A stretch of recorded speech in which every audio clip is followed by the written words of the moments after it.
Guys Sunday ആയിട്ട് എന്താ പരിപാടി എന്നല്ലേ എണീറ്റതേ ഉള്ളൂ. ഇന്ന് തൊട്ട് തനിച്ചല്ല, എൻ്റെ കൂടെ ഒരു സ്റ്റുഡൻറ്റും കൂടെ ഉണ്ട്. സ്റ്റുഡൻറ്റിൻ്റെ ഒരു ഹൈലൈറ്റും കൂടെ ഉണ്ട്. എന്താണെന്നല്ലേ, ആള് നാട്ടിലൊരു പോലീസുകാരനാണ്.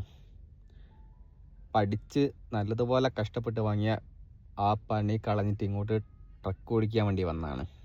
നമുക്ക് ആളോട് തന്നെ ചോദിക്കാം. ഇതെൻ്റെ ഫ്രണ്ട് സൈഫുദ്ദീൻ, പാലക്കാട് സ്വദേശിയാണ്.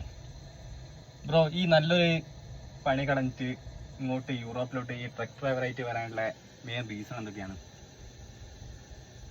യൂറോപ്പിൽ ഒരുപാട് ഡ്രൈവേഴ്സ് അവരുടെ ജോലി ഇതെല്ലാം കണ്ടു. പിന്നെ ഒരു 10-15 വർഷം പോലീസിൽ ജോലി ചെയ്ത് ഒരു റിലാക്സേഷൻ, അതായത് ഈ വണ്ടിയിലോട്ടുള്ള ഈ പിന്നെ ക്രേസ് ആണോ അതല്ല ഇവിടുത്തെ ബെറ്റർ സാലറി കണ്ടിട്ടാണോ? വണ്ടിനോടുള്ള ക്രേസ്, പിന്നെ ഇവിടുത്തെ സാലറി, നമുക്ക് പെട്ടെന്ന് സെറ്റിൽ ആവാം, ഒരുപാട് നമ്മുടെ ബാധ്യതകളൊക്കെ തീർക്കാം, പിന്നെ പോലീസിൽ നിന്നുള്ളൊരു ബ്രേക്ക് ചെറുതായിട്ട്. ഇത് മെയിൻ ആയിട്ട് നമ്മുടെ നാട്ടില് ഒരുപാട് വലിയ കാരണവന്മാരുണ്ട്.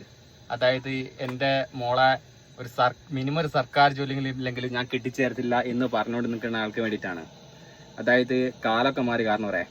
ഒരുപാട് ഇപ്പം ഗവൺമെന്റ് ജോലിയുള്ളവരാണ് ഏറ്റവും കൂടുതൽ എനിക്ക് മെസ്സേജ് അയക്കണേ, ഇങ്ങോട്ട് എങ്ങനെ യൂറോപ്പിലോട്ട് ട്രക്ക് ഡ്രൈവറായിട്ട് വരാം, ആ പണി കളഞ്ഞിട്ട് ഇങ്ങോട്ട് വരാൻ വേണ്ടി ട്രൈ ചെയ്തുകൊണ്ടിരിക്കുകയാണ്. അപ്പം ഇവിടെ അത്യാവശ്യം നല്ല സാലറി കാര്യങ്ങളൊക്കെ ഉണ്ട്. വരുന്നവരൊക്കെ മാക്സിമം സപ്പോർട്ട് ചെയ്യുക, കാര്യങ്ങളെല്ലാം ചെയ്യാം. Okay, bye, thank you. രാവിലെ തന്നെ ബ്രേക്ക്ഫാസ്റ്റ് പരിപാടിയിലാണ്, ചപ്പാത്തി പരിപാടിയിലൊക്കെയാണ്. ഓക്കെ.